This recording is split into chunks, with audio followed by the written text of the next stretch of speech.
Hello, everybody. Welcome to the Welsh Republic Podcast, episode 153 today. And I am here with my guest, Warren Thornton. How are you doing today, Warren? And what have you been up to? Anything much?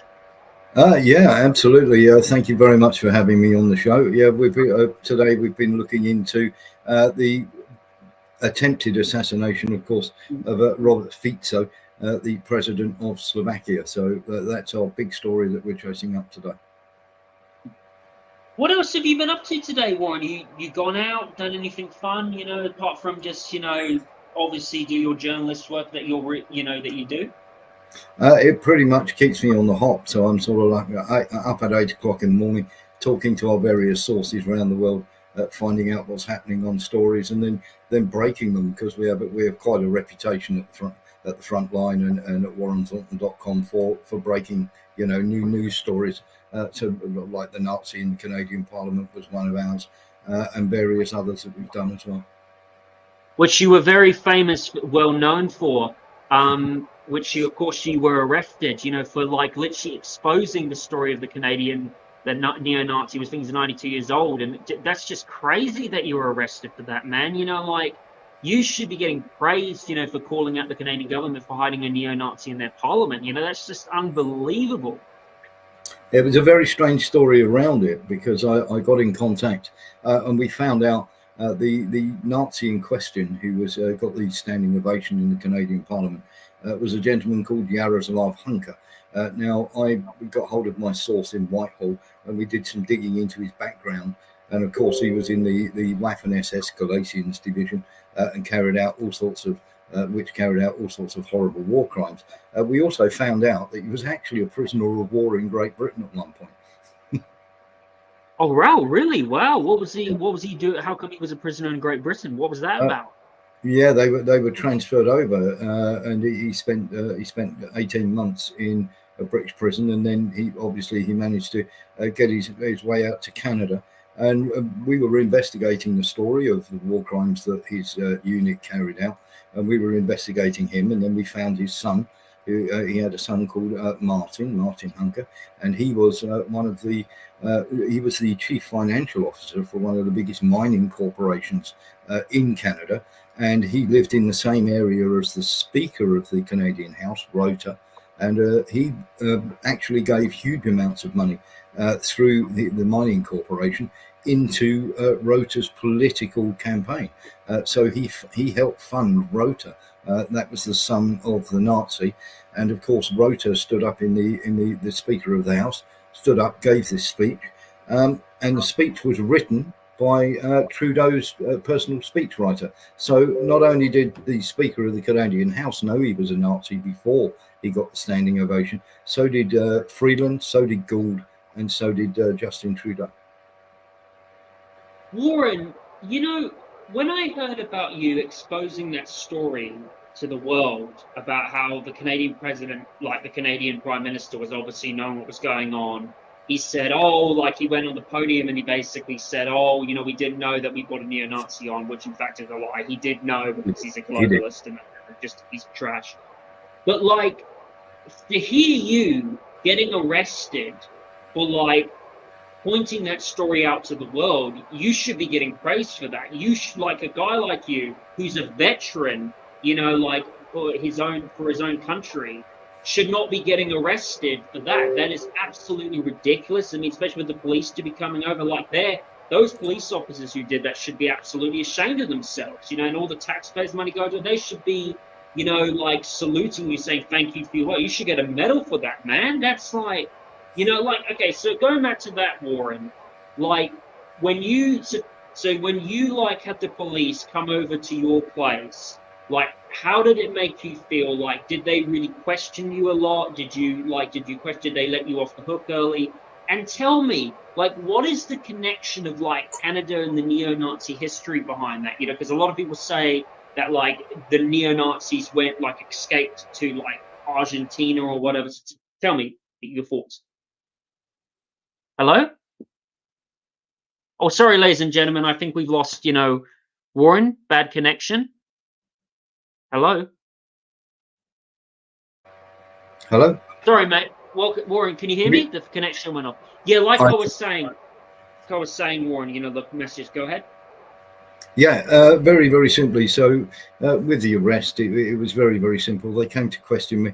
And of course, you have to remember that Trudeau is just now passing a new free speech law, which is nothing of the sort. It is to keep people very, very quiet. So I got a visit.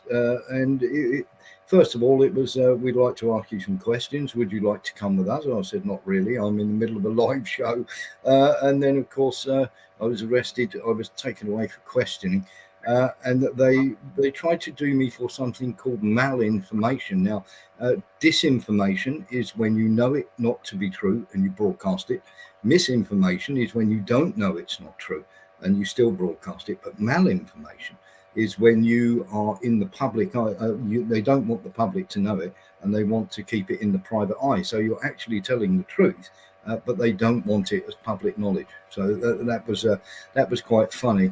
And I actually turned around and said, look, as a journalist, one of my three tenets that I have is I am to inform the public if by mission of action or deed, an organisation, a person or a body is misleading the public. As a journalist under the Journalistic Charter, I have a complete right to do that. And not only that, it is absolutely on me to be able to inform various bodies like the UN under the terms of the Charter of Section 38 if this sort of thing is going on. So they had a quick chat with the solicitor and we were in there and they were saying we're going to issue you a caution, and I turned around and said, well, I won't be accepting that. I'd rather have my day in court. They went out, had a little chat, came back in, and I was released the next morning.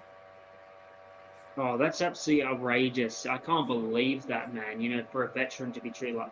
Sorry, Warren, before we cut out, I was just asking, a lot of people say that, the Nazis escaped to Argentina and you had some of them in Ukraine and all of that connection. What is the connection with, Canada and it's, the Nazi connection with Canada? What do you know about that and what are the facts that people, Westerners should know about that? Yeah, well, very, very simply, what happened was many Ukrainians fought, and this is indeed what triggered me to looking, because many Ukrainians fought for the Nazis against the Russians. And of course, when a man stands up and they say in the Second World War he fought for Ukraine, what they're basically saying is he fought for the Nazis. And of course, Ukraine has a massive neo-Nazi problem, always has had, with the Azov battalion. But what happened then, we had a thing called Operation Paperclip, which was America and various other countries taking a lot of these people into their countries because they were able to help with various efforts. Now, a great deal of these settled in Canada in places like Alberta and North Bay, which is obviously where Hunter is from. They settled in North Bay, and indeed, only this has been going on for ages, because two teams in Alberta, two football teams, youth teams, were actually hauled over the coals and banned from playing football because they did Nazi salutes before their first game. So Canada does have an absolute neo-Nazi problem, and many of those Mussolini supporters and Hitler supporters went to Canada after the end of the collapse of obviously Germany in the Second World War. Right now, when you look at the state of freedom of speech, how you were targeted just for exposing something like this, which really you should be getting praised for, you should not be getting arrested for, especially when you look at Australia, they're introducing a digital bill that's going to violate freedom of speech. Yes. The Australian Prime Minister basically said he wants to he wants to make it that you have to have a social ID in order to post memes. UK is doing its own special bill. Ireland also had theirs. Canada, like you said, is mentioning, and not to mention the United States right now, as you've heard, recently, I think a week ago, 2 weeks ago, passed the new anti-Semitic, bill, which is basically, about anyone who criticizes Israel. Well, if it goes through the Senate, which I think it will, because since the United States is becoming more tyrannical and the empire's at its end, and I do think that bill's going to pass the Senate. They tried 9 times before, but I just think that they will pass it. Knowing which will kill freedom of speech and basically be illegal to criticize the state of Israel. So with that, with all of these bills, going past, do you feel like humanity is winning the battle against the elite, or do you think things are going to get more uglier in the West, before it gets better? Oh, they're definitely going to get uglier in the West. I mean, we did an investigation into how many people in the American State Senate receive funds from Israel and the Israel lobby. There are 62 senators that receive, out of the 100, there are 62 senators that receive money from the Israeli lobby, and we found 17 of them, including Lindsey Graham and the Speaker, Michael Johnson, Mitch Johnson, who receive over $1 million of funding into their campaigns from the Israel lobby and Friends of Israel. That is, AIPAC is a massive problem, with what other facts did you find out, Warren, in that research that other people do you think should know about that? Well, the other thing we found out as well was the amount of money they get from the military-industrial complex, and that is a massive problem in America. We also know that in the British Parliament, 40% of the Labour MPs there have been on a jaunt with the Friends of Israel. 80% of the Conservatives have been. But to go back to America and the military-industrial complex, there is not one senator who has not received funding from the military-industrial complex. In fact, Nikki Haley, who was challenging Donald Trump, she was about £15,000 in debt.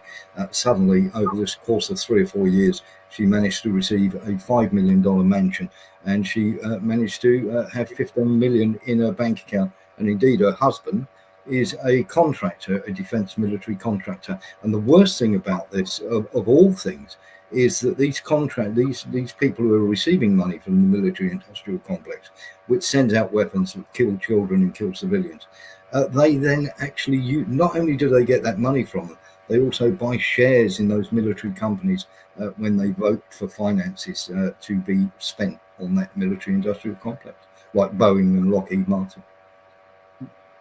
So, speaking of that, Warren, you're a journalist working for Frontline at Lee Dawson TV. You're a former Special Forces guy, and you protect aid workers. So tell me about your story, like your upbringing, like how did you become like a special military force? How long were you in the military for, and what would you say, was your awakening point, in your life, where you just woke up to the lies of the military-industrial complex and seeing your country, Britain, doing all the war crimes around the world, which it have been, and what inspired you to what would you say, when you were growing up as a kid or something, what figure, historic figure, war chief or something, or whatever, war captain, inspired you to become a person in the military and stuff like that? Go ahead.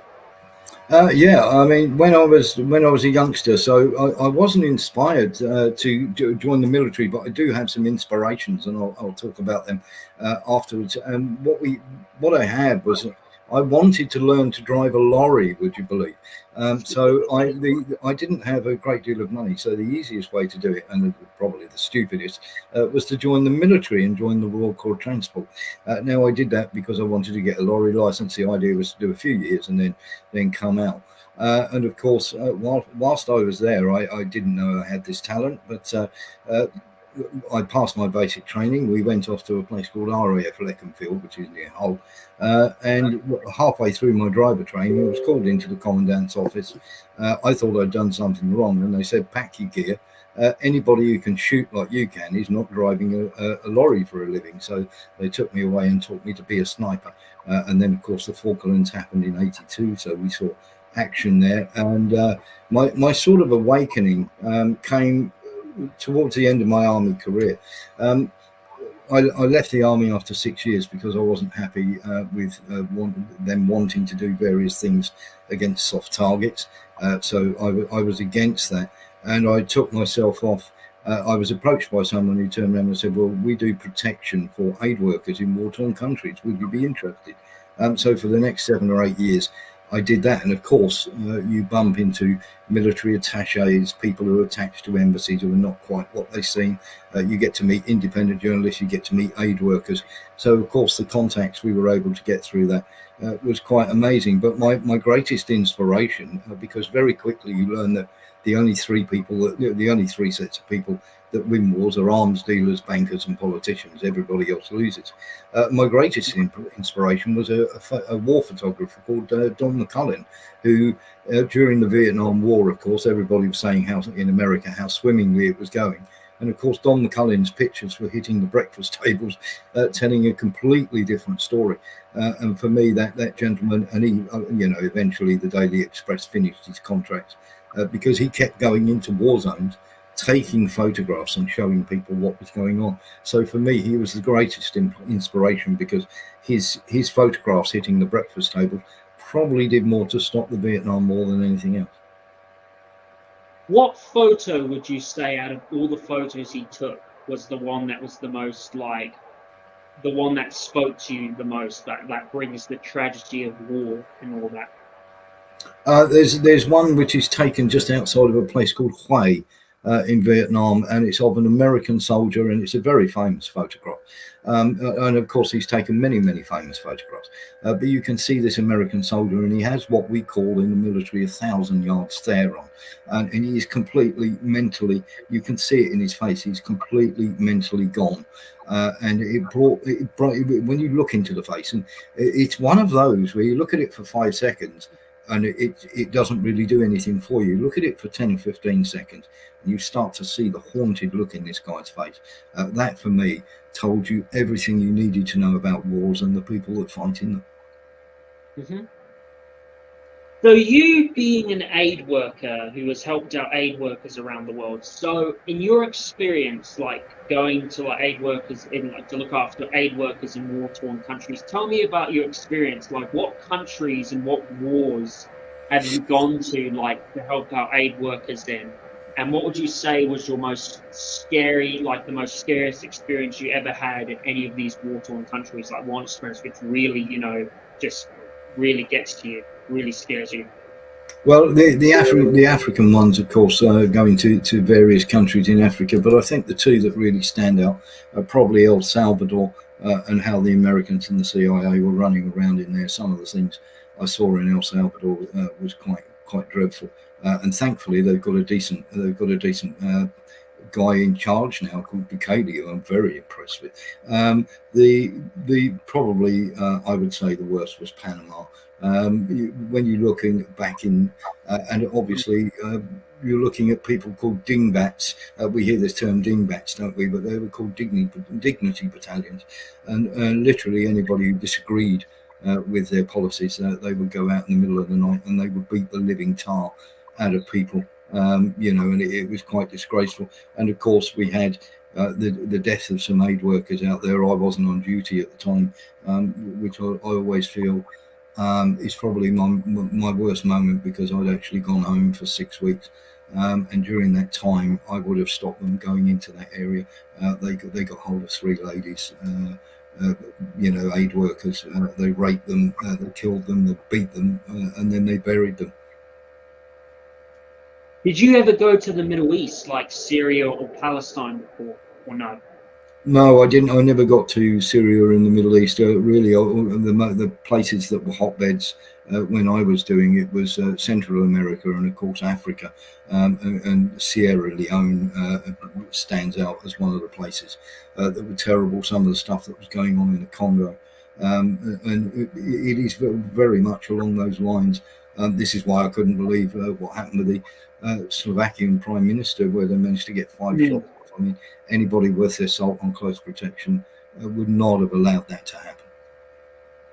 So yeah, going to the Slovakian Prime Minister, God bless his soul. I hope he's going to be okay. I don't want him to die, because if he does die, you could be looking at the potential of a Franz Ferdinand situation, which many people are comparing that to. So tell me, like, Warren, about the details of like his attempted assassination on him, the details, what people should know, like why do you think he was targeted, and if why do you think he was targeted? The details about the shooter, and if the Slovakian president was to die, which I'm not saying I hope he does. I hope he's going to be okay. I hope he's going to be all good. But if he does die, do you see a scenario where maybe like a Franz Ferdinand or maybe Slovakia might get involved into Ukraine and maybe take Ukraine's territories?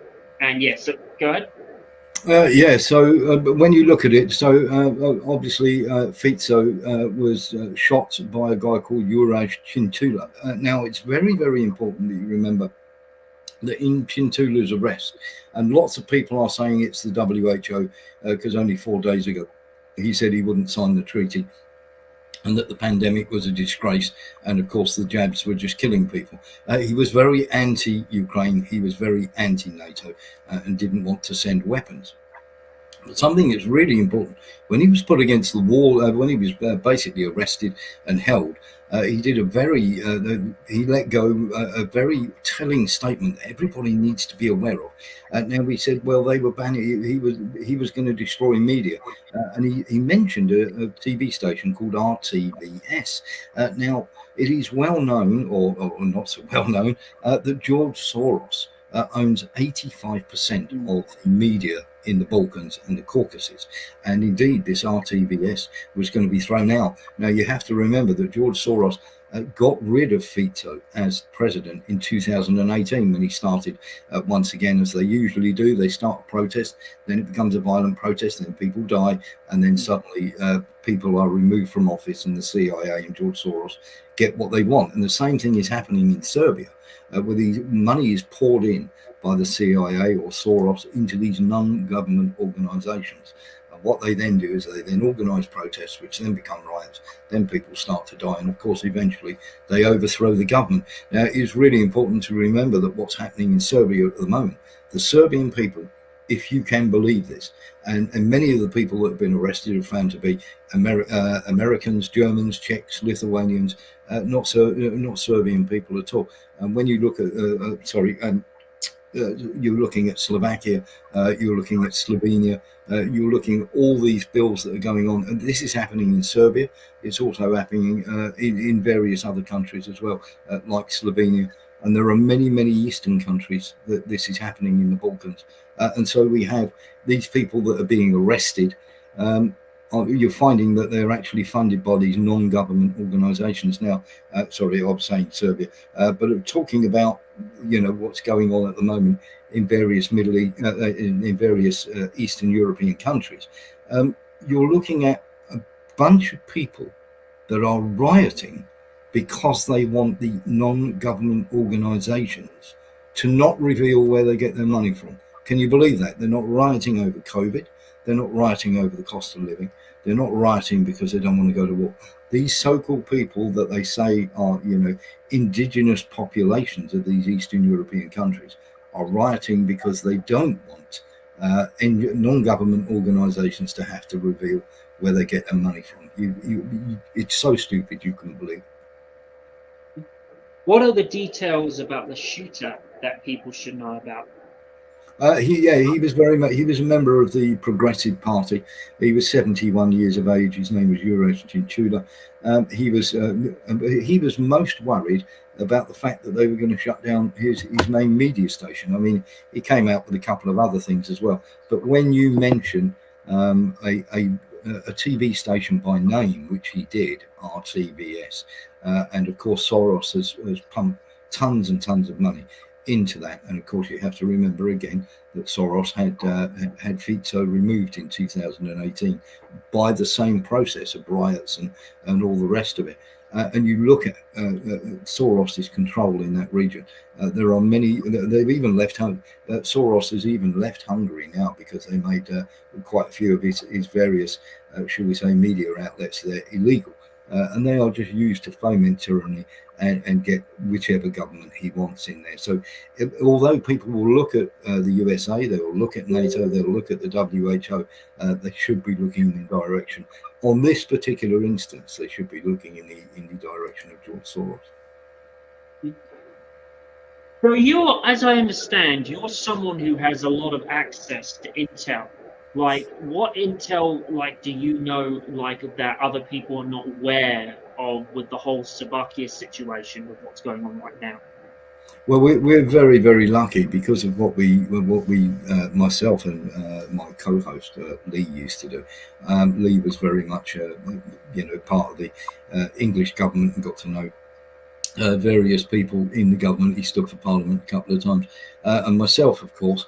When you're, shall we say, protecting people in war-torn countries, you get to know embassy staff. You get to know the military attaches that are attached to those embassies, and they're always there, always shadowy figures. And of course, you get outside organisations, paramilitary companies, if you like. In the old days, they were just called, corporations, who would be there looking after their interests. And of course, you got to know journalists who were there looking for a human interest story, and of course, the aid workers who were there. And then of course, you start to make friends in that country as well. So our sources are varied all around the world, because many of these people that I knew when I was younger have now reached, shall we say, higher positions in those countries. So we're very, very fortunate to have that. And of course, they kept phoning me up and saying, "You won't believe what's going on." And I would ask them, and they say, "But we can't say anything." So I started a little channel. I thought I'd be talking to 200 people, and suddenly it just exploded into 70 odd thousand on TikTok. Then we started a media channel. So that's really where we get it from. And the great thing about it, we've got sources, French military intelligence, in the Ministry of Defence in Great Britain. We've got sources next to, quite close to the White House in America, and we've got sources all around the world. And because we keep their identities safe, and because we come out and tell the truth, and they seem to gravitate towards us, which is very lovely. But we know that we also have an absolute imperative to keep those people safe from being prosecuted. That's very important that you do that, because you don't want their, important details, especially when they're risking their lives, to spread information that we need to know. So, Warren, right now, as we all know, Russia has started a new front in another side of Ukraine. Of course, I think something called the city. Right now, as we all know, Ukraine, of course, passed a new dystopian military bill, which is just mobilization bill, which is absolutely crazy. When you look at the way the war's going right now, how long would you, as a war veteran yourself, how long do you think Ukraine has got to last? How long do you think it will be until Russia takes Kiev? Do you see there being a military coup in Ukraine where people, uprise and take down, the city themselves? Do you think he'll be cued by the CIA? Or do you see NATO entering the phase? And go. Yeah, right. So to answer the first of those questions, you're right. It is an absolutely brutal conscription policy. We have shown people as young as 18 and 16 being dragged out and being forced onto the front. The idea that Ukraine are not mobilizing anybody over 27 is complete nonsense.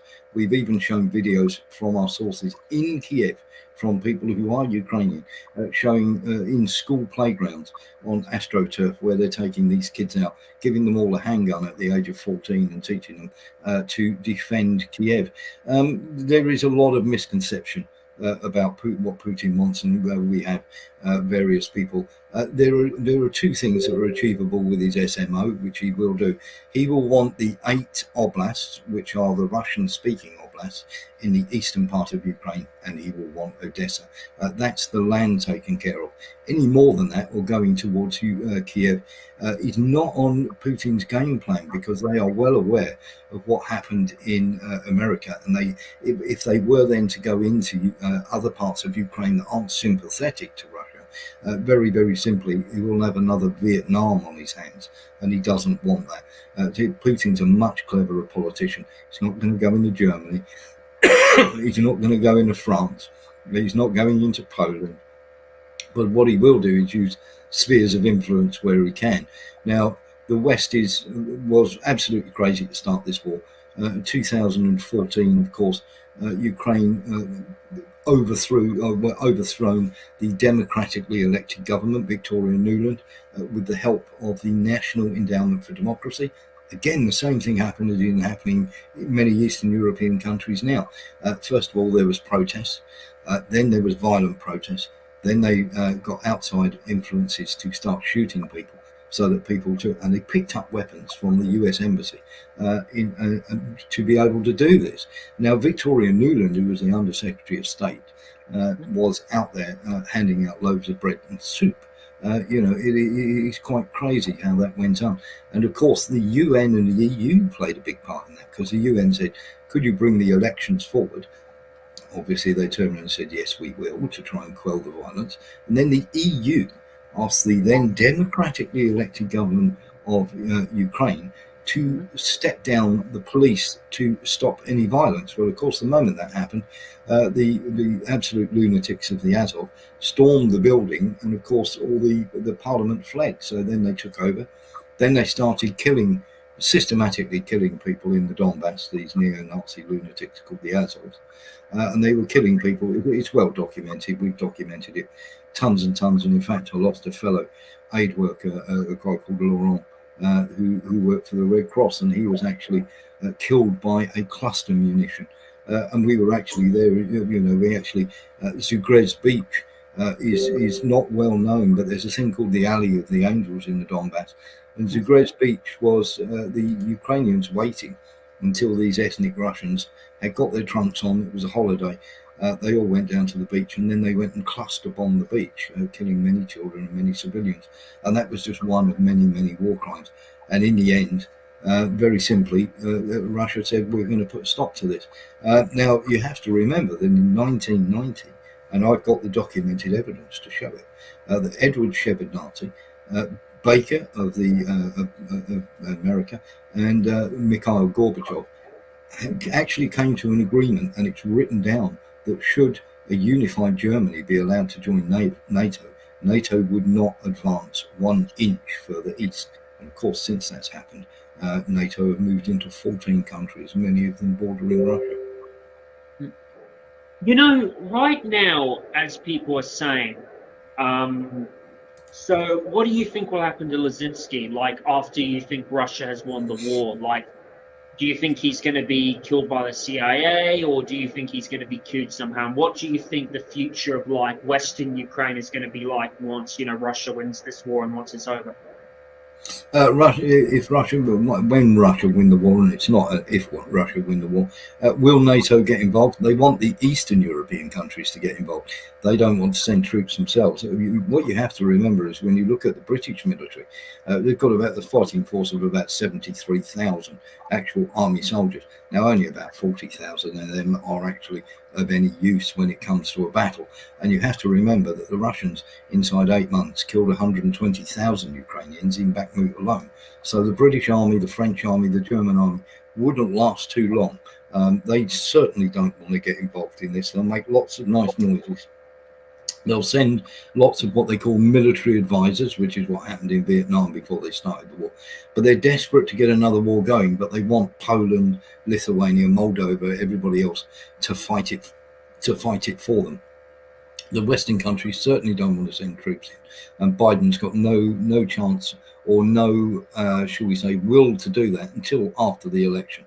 The last thing he wants is American bodies coming back in bags during the election. And I think the thing that you have to remember about Zelensky is he was put in, he was put in by a guy called Olomoisky, who was an oligarch who had lots and lots of money, and they have many properties all around. They have over 400 million pounds worth of properties in London, which includes Regent Street and St John's Wood. He also has properties in the Seychelles. He has properties in the Maldives, Zelensky, and he also has a place in Florida.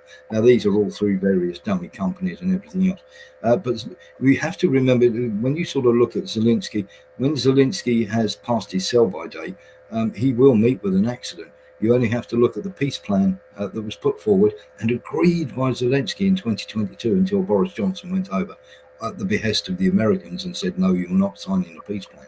The head of that peace plan was a Ukrainian who then went to Turkey and ended up getting pitched out of the fifth floor. Ended up getting shot. And another one of the people who were part of that peace deal got pitched out of a fifth floor window. So, as we all know, Warren, before I talk to you in the beginning, before the show began, you mentioned to me that you have details of another conflict that is going to be, that you have intel of another secret document of another conflict that's going to be coming up like in a few years' time. So tell me about it. Like, what's happening? What is this conflict going to be, and how ugly do you think this conflict will be? And when? Yep, go ahead. Yeah, it's gonna swallow up places like Australia, New Zealand, Japan, and it will be fought over Taiwan. Now we've seen American State Department documents to ready all the bases around Australia, and to ready every single base in the Pacific, ready for what is going to come. Now, where the problem lies is, of course, Taiwan is very, very important in terms of semiconductors that they produce for the world. But the main problem was that the latest vote, which happened about a few months back, saw that there was a very, very high rise in the pro-Chinese party. And of course, it took a coalition of the more pro-Western parties to actually form a government and to keep the pro-Chinese party out. The big fear is that in 3 and a bit years' time, when they have another election, that they will have a pro-Chinese government in Taiwan, and America are simply not going to allow that to happen. So all the documentation that we've seen, all the building that we're seeing going on in various American bases around the Pacific, very, very much point to the fact that they are going to have a war with China. They know, and they've learned sort of from Vietnam, that they can't fight a sensible war 8,000 miles from home. So they're going to need places much closer to be able to launch that war from. So you mentioned that a lot of the military bases, right, are going to be active. The globalist elite are obviously planning to start a war with Taiwan and the United States, because obviously, you know, China is against the elite. A lot of people agree with that, like Russia is. They're against the Zionist agenda, globalist world order. As a military expert yourself, like, what do you think a war between China and Taiwan would look like? Like, how would it affect like countries like New Zealand and Australia and Malaysia and Philippines? Like, what would happen to mainland China? And do you think it would be a war that would last for a shorter time? And do you think that like the Chinese army would just destroy the United States army if they fought in Taiwan? What do you think would happen? Well, the problem is the Russians have been sharing technology with the Chinese and vice versa. Well, you see, this is a disastrous policy of the West, of us in Britain and also in the United States, has driven Russia and China together. In fact, Putin's in Beijing at the moment, getting the red carpet treatment. They've signed an agreement. They're agreed on almost 90% of the sharing of various technologies, and this is only going to help both Russia and China. And this is almost like, if you like, the Western democracies or the Western powers last throw of the dice. I always liken it to a child who's just been told off and is going up the stairs to his room and is starting to smash everything, on the way into his room. And that's exactly how the West is behaving now. Very, very simply, we in the West do not have anything at the moment that is able to stop a Kinzhal missile. So if you imagine, if you would, sending over one of your aircraft carriers into the China seas, and the Chinese have this Kinzhal technology, it is very, very difficult to win a war without any air cover. In the Falklands, we couldn't have won without air cover. Absolutely impossible. And the problem is, 2 Kinzhal missiles into the flight deck of an aircraft carrier, that's going nowhere. And we are so far behind on war, because war technically has now moved on so much.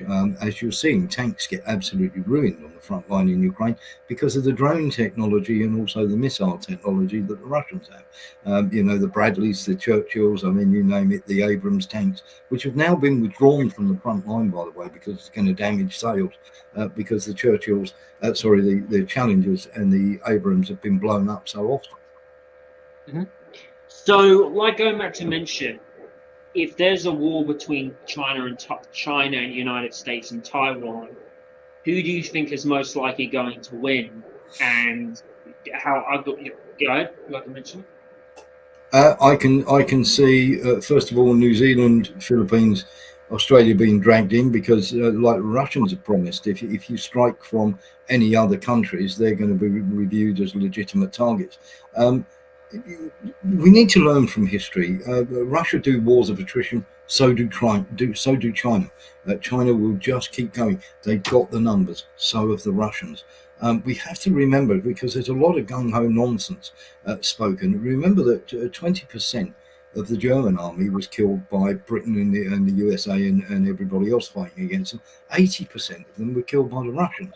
When the Chinese have their wars, they do long wars of attrition. So it won't be a short war.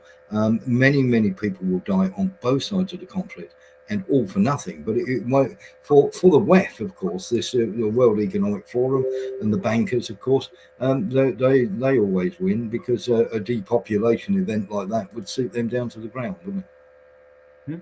Yeah, that's what they definitely want. But how I look at it is, I think the Chinese army will just overwhelm the United States Army. I think they'll be too strong, because I just, So well, they did it in Korea. Korea was just a simple case of numbers. America and Britain finally realised that, this is not going away. The Korean War just showed you that they could just keep throwing men at it, and don't get me wrong, in some cases it was absolutely suicidal. But sooner or later you run out of bullets, don't you, as Ukraine is starting to find out. The Russians are on a war footing, and they can outproduce, outman, and they've got better equipment. And the same is going to happen with China. What part of that? If China can outproduce you, if they can outman you, and they've got better equipment, what part of that war do you think you can possibly win? So, Warren, how do you see the world going forward? Like, what do you think the world's going to be like in the multipolar world, with China being the world's superpower? What do you think it's going to be like politically, socially? How do you see it happening? And what is your opinion for the future of the United Kingdom?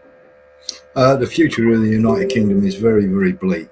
I mean, we can, for instance, you have to look at, just take a look at the immigration policy. Okay, so we can knock Houthi drones out of the sky, not a problem at all. But we can't stop dinghies coming across the water, and that's on purpose. So when you look around Europe, there's a replacement of the indigenous population completely. When you look how many, and I'll give you an example of this. And this is in no way, people will go, oh, you're just being a racist or whatever. Absolutely not the case. So there are 580 million people in the world who exist on less than £2 a day. Okay, so why don't we take their countries and raise them out of poverty to the same level as everybody else, rather than going into the country, causing a civil war because we want all their minerals? And then, of course, they flee. And most of them now are economic migrants. Normally, if you're a refugee, you stay in the first country that you actually reach safety. You don't travel halfway across the world and then decide to alight upon somebody else's property. Normally, if you're a refugee, as I say. So why don't we raise them up? Because the 580 million people a year that are existing on less than £2 a day, are these people who are looking at expanding 40 million a year. So if you take 1 million people a year, drop them into somebody else's country, it doesn't make any difference at all. What it does make a difference in is it replaces the indigenous population as these communities begin to spread, and of course you get culture clashes. But if you did it the other way, everybody can dip in and out of each other's cultures, and everybody can be profitable. But there's no money in peace. There's plenty of money in war money. What would you like to see Britain, United Kingdom, become if the monarchy was to collapse? Would you like to see it become like a republic or a socialist country? And what political system, from your knowledge and history, would work best for Britain? I think, with the monarchy, when you see some of the inner workings of it, it's pretty rotten to the core. And it's pretty defunct at this point. And don't get me wrong, Queen Elizabeth was a wonderful monarch. I don't think, and she did her very best to do what she could. However, the political system needs a complete overhaul. The Conservatives and Labour are two cheeks, as George Galloway said, two cheeks of the same backside. And they will just go along. Now, please remember, if there's an independent out there, why not go and vote for him? Why not try something different? because if you're a Labour politician or a Conservative politician, you're voted in. Whatever your personal views may be, you will then have to toe the party line. One only has to look at Andrew Bridgen, who is the MP who was kicked out of the Conservative Party for just wanting a debate on excess deaths and saying, look, there's something wrong here. He was thrown out of the Conservative Party for that. And on the same day when I went along to the Houses of Parliament for the debate on excess deaths, he was given an invite to go to Davos. So, of course, the debate wouldn't take place. And he actually said to me in an interview, when I interviewed him in the House of Commons, that he was told to name his price, whatever that may be. Wow, that's really, really sketchy, man. I can't believe that. Personally, Warren, how I would like Wales to be. I would like, Wales to be its own independent country, England to be its own independent country, Northern Ireland to go back to Ireland, and Scotland to just be independent. And I think that would be great, because that would really suit it. It would really work. It would really work, especially. And it is horrible. Go ahead, Warren. You're talking about populist nationalism there, which is great. Every country is a law unto itself, and it does what it thinks is best for its own people. The World Economic Forum don't want that.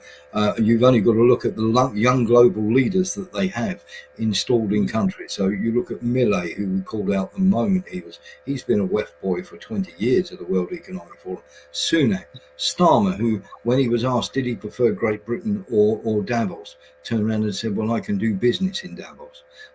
So you're looking at Sunak and Starmer. These are all world young global leaders, as is Trudeau, as is Macron, as of course was Ardern. These are all World Economic Forum young global leaders who are now in charge of countries. As Soros and Klaus Schwab has said, we have literally got into the cabinet of every country in the world almost. There are a few exceptions, like Orban, Bukele in El Salvador.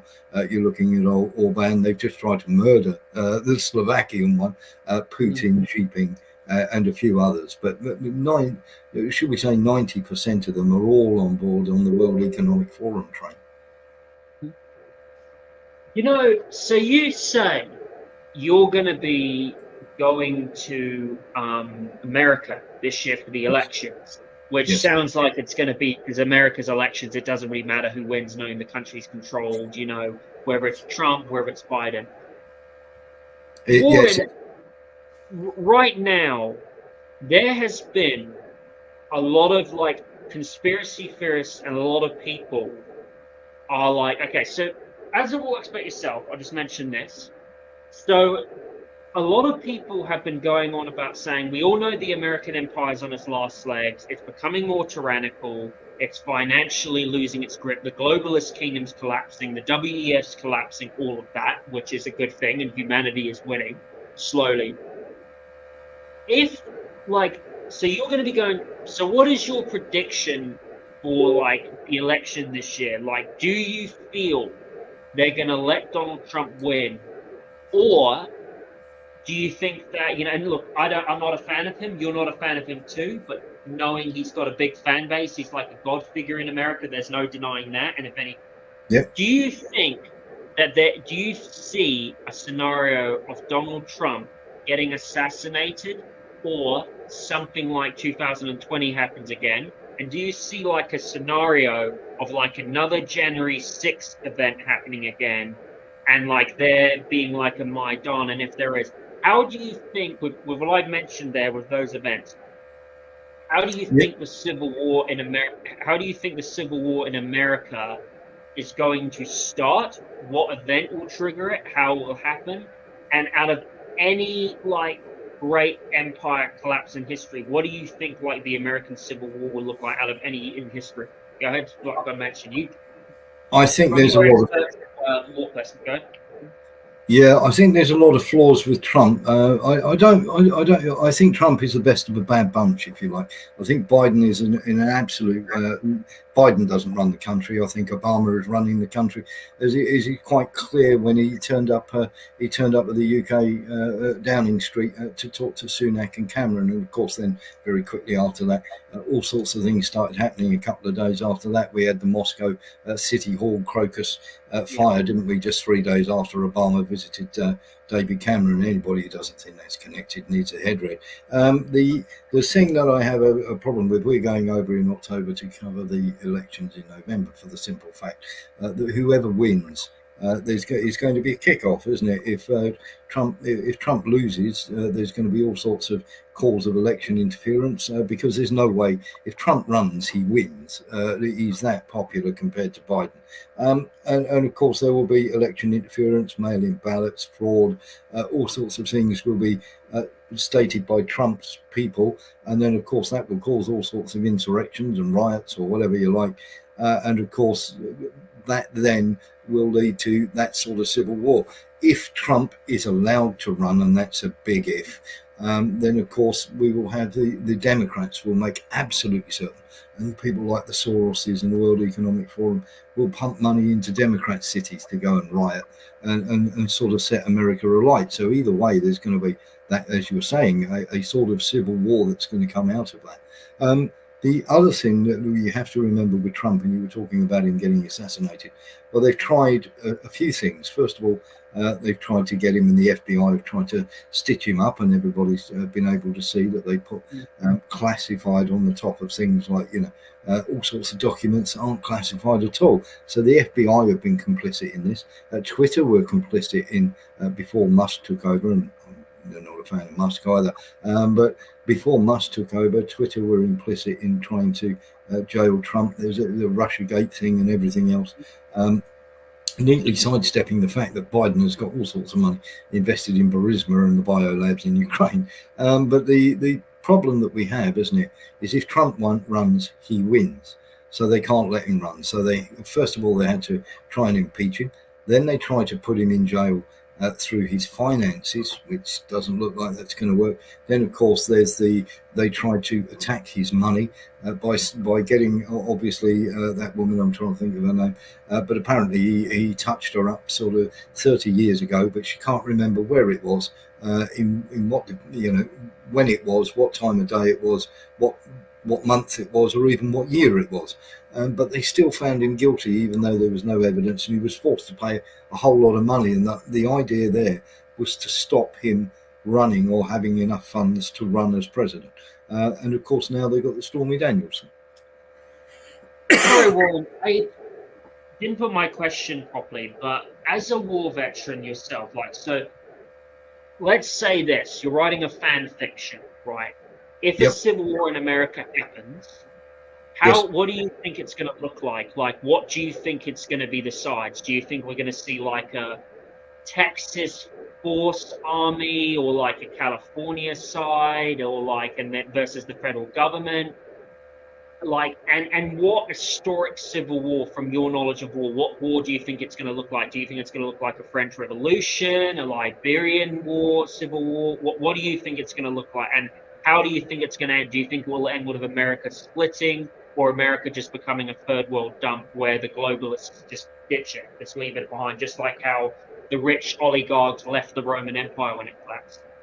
Yeah, I think, but all your points there are valid. How I see it working out, and you cannot discount the NGOs that are working, and most of them are called charities, but they're not. The amount of NGOs are pushing people across the border into Texas, and there's a lot of, shall we say, peripheral stuff where you're sort of looking at, this border guards and this, that, and the other, and just down the road they're all legging it over. They're busing them into various cities and everything else to try and make sure that the vote goes their way. Texas will be the real kickoff point, I think. We all saw the Carrie Lake incident, didn't we, where Carrie Lake was basically essentially going to be bribed. There's no way that America are going to allow this to happen. The forces that be the bad forces that are in charge of America at the moment. I think it does become a civil war. I think states in the end, because there's various towns and cities have already said that they want to cede from various districts. So you get places in Ohio and that, as I say, they want to cede away. And New Hampshire is another one. Yeah. Yes, exactly that. And where are we talking as well? Seattle and various places like that. So if districts want to cede, it's not too long, is it, before counties want to cede and then entire states want to cede. And you could well be right. We could see a split in the United States into various autonomous regions. I feel like, in my opinion, I think it's going to be a mixed, Warren, of the Liberian Civil War and the collapse of Rome. I think it's going to be like this. I think it's going to be very bloody. I don't want it to happen, but I just think it's going to happen, There's just, nothing that's going to stop it. I just think 2020, they're not going to let Trump win. They're either going to kill him or they're either just going to rig the election. And I think that's what's going to happen, Warren, I think you're completely right, to be honest with you. They have to stop Trump running, because if Trump runs, he wins. And if he doesn't win, the fact that it's been fraudulent will be so obvious, because he is so far ahead. They have various polls, CNN and everything else, but polls can be manipulated by how you ask the questions. But when we spoke to many people who've gone out and done their own polls, which don't get on that, on mainstream media, because let's face it, mainstream media is controlled by 7 or 8 oligarchs, and they do exactly as they're told. But Trump is so far ahead that if he runs, he wins, and if he doesn't win, it's fraudulent. It has to be. Whether you like him or not, many people see him as a god. I'm not a fan of him. I think he's just another puppet to the Zionist bankers. I think he is. Yeah. But his ties to Israel worry me. Yeah, and the Federal Reserve, and he wanted to go to war. He killed Soleimani. He wanted to send the military, and he didn't fire Fauci. He didn't. You know what I mean by that? It's all that. So he is a big reason.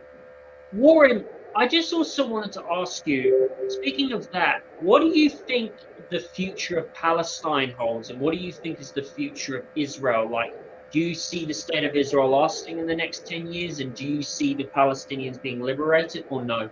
And absolutely not. With the decline of America, what do you think will happen to Israel going forward?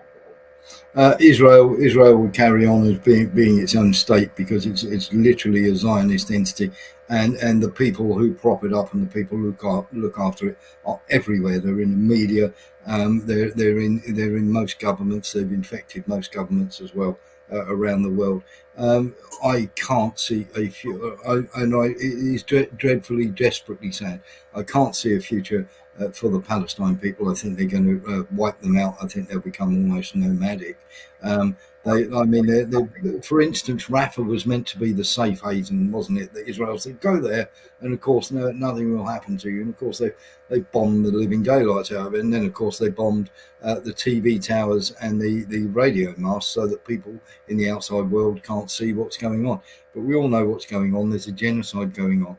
It's a systematic wiping out of the Palestinian people.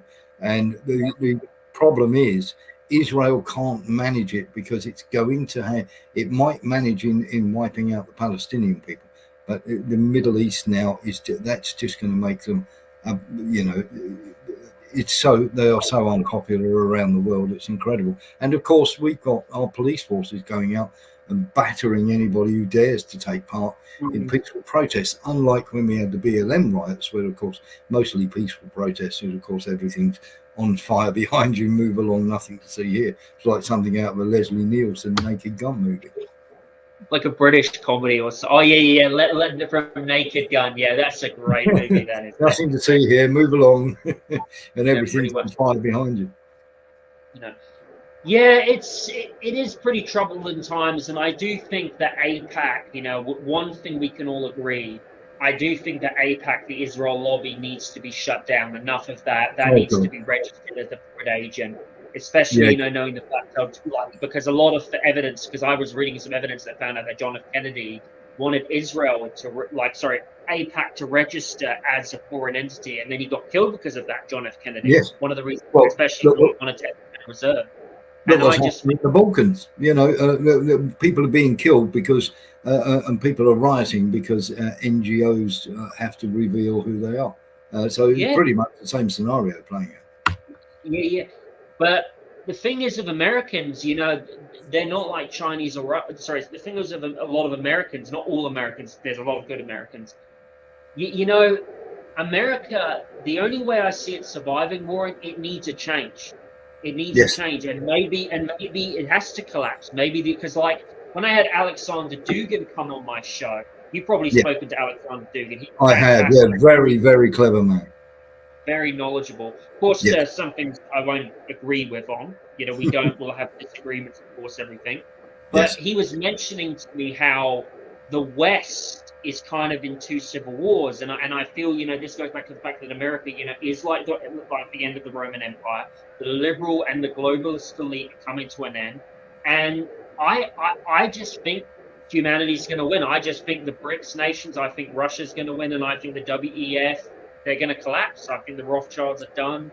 I think humanity's on the verge of winning, but we are going to go through a rough patch. We are. I think we will. Any three-letter organisation should be completely banned, whether that be the World Health Organization, the WEF, NGOs, FBI, CIA, you name it. None of them have never done the country any good whatsoever. And here's the thing. I think you're absolutely right. We have to return to normal core values, because you see it, don't you, where people are saying, oh, come and join the army. They're desperate for people to join the military. Well, in Great Britain, we've got 6,000 vets, 6,000 veteran soldiers on the street, 600 of them suffering from PTSD, yet somebody can come from another country and get £2,000 a week, literally. And here's the thing. There is a complete collapse of society. We don't have family values anymore. We have, the new feminist movement, which says you don't need a man, you can go out and do a career. Well, rather than have somebody who loves you, who wants to take care of you, you'll go and work for a boss who, when you don't do what you're told, will can fire you in a heartbeat. It doesn't make any sense. And then, of course, we've got the trans and the LGBTQ and everything else. But it's a breakdown of that society. Now, when society breaks down, your military breaks down, because nobody wants to go into a military. So we are seeing the collapse of the West, and it is on purpose. And I do think, China is going to become the world's superpower, with Russia becoming a superpower too.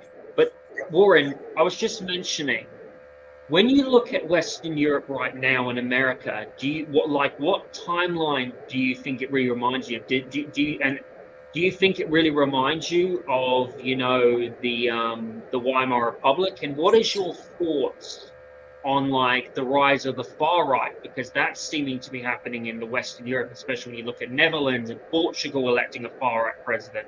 And Nazism is seeming to become very popular too. And, Nick Fuentes, who obviously is not going to really, get. What is your opinion on that? Do you think we're living in type of Europe 1930s, 40s at the moment? Yeah, well, this is where I slightly disagree with the description, because people call it far right, but it's actually far left, very far left. So you look at National Socialism, you look at Hitler. He was a socialist. He was a National Socialist. And you look at these, and when you have, if you look at any of these policies of the governments that are these or so-called woke or progressive governments, where they want to abandon free speech, where they lock up journalists like Julian Assange, and look at what the Nazis did, and ask yourself to put into a box. Did those, and what they do in society is they create boxes for you. So first of all, are you white or black? Great. Are you old or young? Into that box. Are you, are you straight or gay? Into that box. What they do is they break you into boxes as individuals, because they all want you to conform.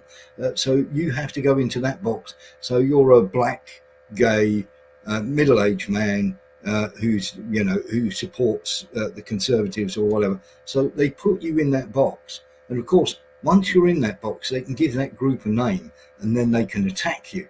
But the governments or the woke organisations or these organisations who like to destroy the family unit actually turn around and they have to give you a label before they can attack you, because otherwise they look like the bullies. Do you see what I mean? So individualism and free thought and free speech, absolutely frowned upon. You've all got to march in time to what they want. And that is the mark of a totalitarian government. Now, when you look at all the horrible ones that have been back in Russia and Chairman Mao, back in the days of Stalin, you look at Nazis and everything else, all these are far left concepts. Now, Nazis were National Socialists, but you're right in the fact that the Nazism is on the rise. There is money being poured in by NGOs into Serbia. There's money being poured into NGOs into Moldova, and many Balkan states now have got the rise of these neo-Nazi lunatics that, of course, are now in charge of Ukraine. Mm.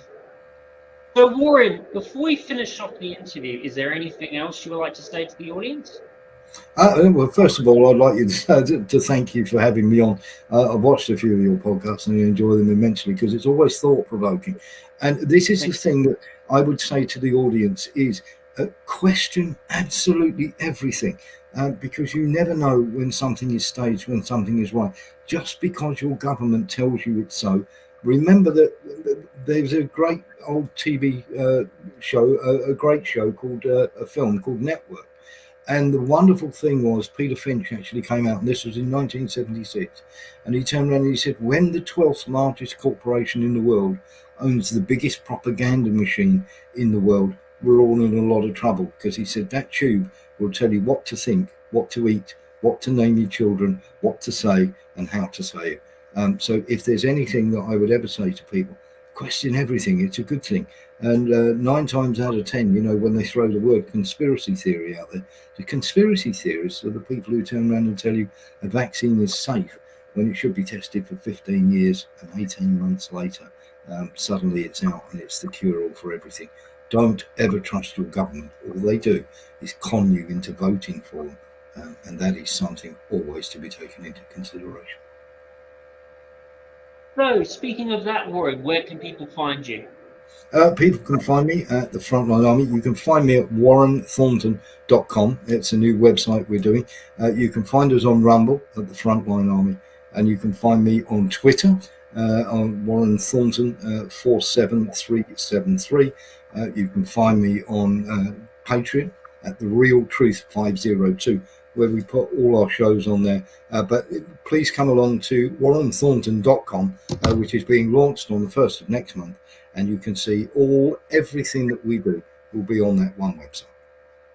Well, thank you, Warren. It was an absolute pleasure to have you. Keep up the great work you do, and keep, exposing these evil globalists, people that are doing such bad things, and keeping up with the great information you're doing humanity a great service.